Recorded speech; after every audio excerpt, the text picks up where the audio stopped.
Hi, this is Barry C. Paul coming at you again with another video, which is new pertinent information which the celestial wants me to impart to you. Okay, now I've given you a lot of history on the celestials and the things they do and what they say, but the things I probably may have left out in its true form are things that are hidden among the information I gave you. Now, here's something that I may have told you, but let's recap it. Now, I've told you that the celestials, in their natural form, they're the size of the planet. They're a planetary sized being. So you could say they're planetoid in a sense. But they're not really planet. They're a living life form, which is what mankind would have been in several hundred or maybe hundreds and 100,000 years from now. When we shed our bodies, we will be pure energy mind in the form of prism matter energy. Prism matter just means energy and mass in energy form that is matter. That's what celestials are. They're prism matter, which means that they when transformed into this, they were that. They were here before the universe and everything began. They lived between the stars and time, space, and wormholes, dark matter, and all that. They live right in that soup. Everything there, they use it as their food, and it's their life force. As long as, okay, when the universe burns out, that stuff is still there. Okay, the space, time, and dimension can't burn out. It's forever.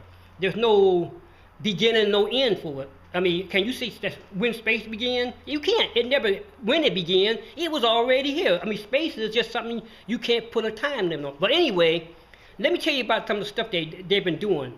Okay, now you've seen my crystal chambers and you've seen all those gadgets I built. Now, what you don't know is that the celestial started all this. Okay, I never would have built anything like that. In all my life, I never messed with that kind of stuff until that day I went to the flea market and bought that first crystal. That crystal opened up what I call a can of worms because, see, this voice told me to buy it, and even then, that voice never told me who it was. I grew up all my entire life with these voices in the background as a kid. As a child, I had them there. They took various forms to keep me entertained to a degree that it was. Okay, when I was a kid, I played with your usual stuff like toy animals and things like that. But now, I hate saying this, but this is going to kill you. Okay, they would take a form that was hilarious. When I would go to the bathroom, okay, now if you ever looked at the toilet stool lid when you raise the seat up, okay, when you go to take a tinkle, you raise the seat up, okay? Now, you know what you see when you raise the lid. You see those two little studs that keep the seat from banging directly against the lid. They're like rubber things that hold the lid from banging real hard. Okay, when I used to raise that thing, the celestial used to take that lid and make it into a face, so for them to have something to visualize through. I mean, that's the funniest thing I've ever seen in my life. But anyway, as a kid, they would take different forms. Okay, now they were the ones that had me buy those crystals. The crystal was $100, and I don't usually be that lavish with something silly. So they said, buy that crystal, and I hesitated all through the flea market not to do it. Finally, I broke down and I had money in my pocket, so I bought that crystal and took it home. Now, when I got home with that crystal, I played around looking at it, studying it, and looking at the facets and all the way light goes through it. And then I sat it down and went about my business. That night, when I went to bed, suddenly the whole world opened up. And when I went to bed, all these mathematical figures, blueprints, and bobs and stuff started flashing in my head. I mean, I had a whole show going on in there.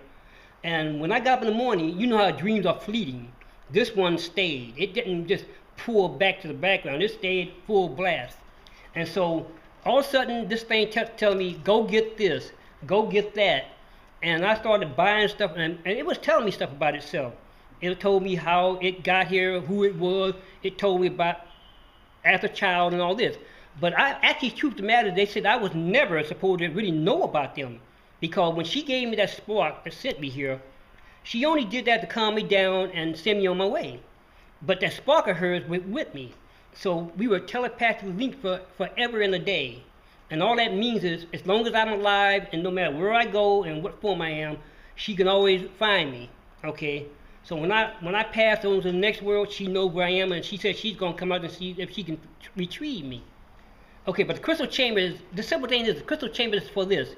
She wanted a way to pick up energy from her and send it to me, because direct contact, meaning direct energy from her mind, is not plausible. It's too much energy. So what she did was trickle. It's called trickle communication. And all that means is she sends out a small dose of her thoughts, and it filters through the Earth's magnetic field, and it trickles through it, and I pick up what you call residual residue from that telepathic link. In other words, it's like your 12-volt battery and the capacitor, and the transformer breaks it down to from 120 volts down to 12 volts. That's the theory of what she did. She took all that energy, which was only to her a minuscule amount, but too much for my mind to handle. So she sent it through the Earth's magnetic field, and through the lines of energy, it came through, and it came into my head as a small trickle. Okay, but she did make one mistake. Okay, this is why I'm now having seizures. Okay, she wanted to see if she could send me more, stronger form, and according to her, that's what happened. It shorted something.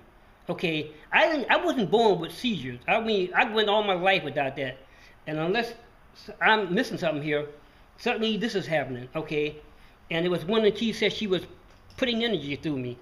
Okay, she does little things. Okay, she was affecting things. My camera, my TV set, everything. But she was coming through every once in a while. I'd be listening to the radio, and all of a sudden the radio started making all these squawks, and it does it for 5 or 10 minutes. I recorded it, and then she would put images on my camera that wouldn't stay on the inch. I took this picture of 4 celestials sitting side by side. I snapped a picture, and I looked at it to see how it came out. Came out beautiful. So I closed it and went about my business. A week later, I was going through my pictures, and I came to that one. And when I scrolled to it, it went back to the camera roll. All that means is that it has a camera roll, which you click on the picture, and it comes out there onto your screen. But every time I clicked on that picture, it stayed on my screen for maybe less than 5 or 6 seconds. And then it would just disappear off the thing and go back to the camera roll. And there was all kind of pictures doing that. I took a video of a friend of mine, something like 40 seconds. He was sitting in a chair, and I videotaped him.